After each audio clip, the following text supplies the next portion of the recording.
precisely bridging. I think there are two that I can speak to from personal experience. The other, well, one of the two is sort of personal aspiration, and this is sort of my opportunity to say publicly to the audience. I think that was one of the things that the Caribbean Summer Writers Institute was instrumental in doing. That was, in fact, one of the things that made it unique. Although it did allow us to gather here at the University of Miami for 6 weeks, and I say us because I was actually a graduate student who attended, there were a number of dialogues that took place in different locations all over Miami. I'll never forget, I can't remember where it was, but Félix Morisseau-Leroy did a reading the year that I was at there. Here on campus. Yes, and literally hundreds of people from the Haitian community showed. We had probably room for 50 or 75 people, and well over 200 people came to hear Félix Morisseau-Leroy, who was then, he had to have been in his probably late 80s or so. But again, it part of, I think, one of the ways that the Institute allowed us to do that was that it wasn't solely based within the academic institution, but it moved out into different communities in Miami. I think one of the things with communities such as Miami is really, as George suggested, moving the classroom beyond the academic institution into other cultural institutions such as the Historical Museum of South Florida, of which we've teamed up, and our students go there regularly, with the Haitian Cultural Center, recently opened down in Little Haiti, with the Miami Arts Museum, with the locations where Joe Public or the general public are engaging with these questions, maybe in a slightly different mode or a different mode of expression. But I think that those are two instances, at least personally in terms of my own pedagogy, of insisting that undergraduate and graduate students take advantage of the world in which their institution exists, right, beyond the campus environment. So I think that, along with technology, is going to be one of the ways that students can begin to interface, or the public can begin to interface and speak back to these knowledge production centers and engage them.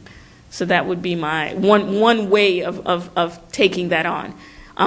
To that end, I should also say that last night we sort of formally launched the official campaign for fundraising to reopen the Caribbean Summer Writers Institute.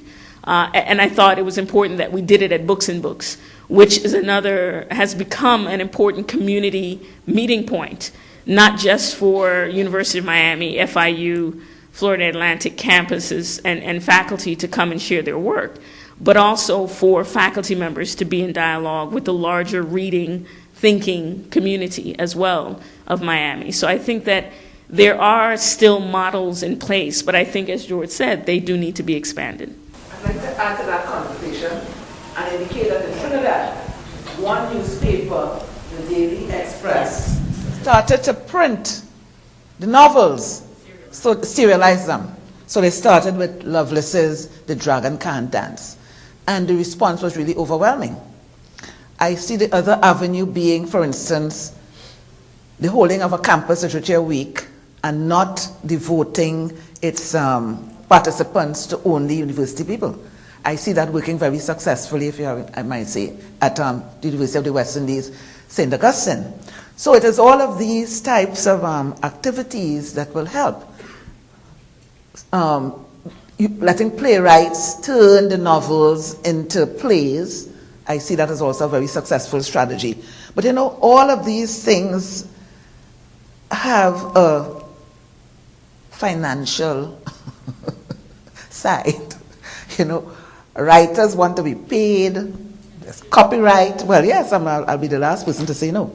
You know, so that it is these things, but I want to, I agree with George Lamming that there is the gap. I'm one of those people who raised that at the Western Literature Conference, that if we keep talking to ourselves, it makes no point.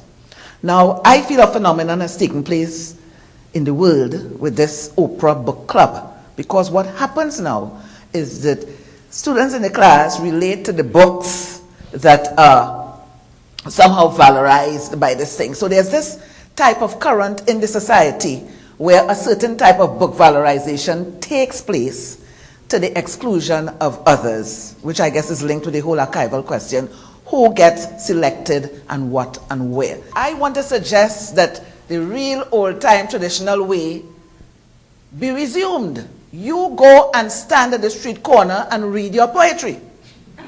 You launch your book in the public library. Now I'm telling you something. People in Trinidad remember Wilfred Carty, the blind man, and his poetry. You know why? He never did it in the academy. He always took it out to the library. He would be visible. And I think this is the other thing. Our writers are not visible as writers. Yes, they may do interviews and TV as such, but you know, there's no presence. You have to create your presence. And I remember in Lamming's whole perspective on the intellectual, and he's saying even the fisherman is an intellectual. Well, maybe if all of us think so, we would have no problem in carrying the work out there. But if we see intellectualism as tied up with credentialism, then we would keep it within these sanitized areas and talk among ourselves. You know, so I feel that in terms of the present future of literary studies, yes, we have to get brave enough and go back out there and use the, you know, meet the people, be like politics of the word, you know, politicians of the word or something of the sort, creating your constituency. Thank you. I'm an archivist, so I'd like to address the archive question. Actually, I addressed it at the previous conference on archiving back memory. All of you here are creating your own archives. And I think on behalf of all the archivists, I'd like you to think about putting your own material together and making it possible for the archives to collect it. Because buying it is one of the problems that we have, where a lot of writers are now asking for quite a bit of money to purchase their collections, as against just simply contributing them to the archives. I think all of us as librarians and archivists would love to collect your material, would love to disseminate it to the public, and we need you to make that possible. You asked a question about how to get this information out. One of the things we're doing at FIU is that we're setting up digital collections. In addition to adding the digital collections on the web, we're going to be adding a social network addition to it, where we're asking people, we're going to be putting up what we have, but we're asking you to put up what you have and to bring your material in. So if we're talking about Caribbean culture, if you're an artist, if you are a writer, you add your material on and use that as a way to disseminate it. Because it's not just the librarians and the archivists' role, it's also your role to be your own archivist in that sense. Okay, so we'll take the one last question because time is running out. Clearly, if we're speaking about the future, we have to speak into where the people of the future are, and they are in the digital space. And there is a power to this digital space. For one, it is it's ground level. It moves like a rhizome. It goes all over the place. It cannot be controlled. It can become viral. And there is a power of the space. It's not necessarily, we are people of my age, I have to say, are digital immigrants. But there are people on the ground who can take this thing and cause it to spread, and it has a life of its own. So I want to say that if we are concerned about the future, that is where we need to go. I saw that work very powerfully. There was an empty hall and a big talk, and you know, the hall was empty.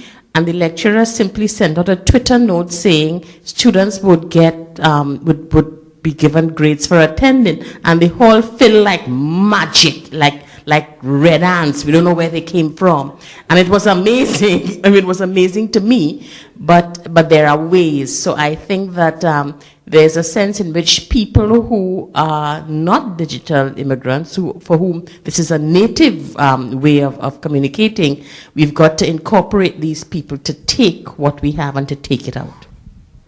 Okay, I would like to take this opportunity to bring the proceedings for today to a formal close, I would like to thank each one of you who are here in attendance for coming, participating, lending your voice, your thoughts, your energy to what has been, I think, a very rich dialogue and exchange. I'd like to thank Miyoko Suzuki and the Center for the Humanities for their valiant efforts in making this possible. I would also like to thank each of the panelists who came and shared their work and their time and their ideas.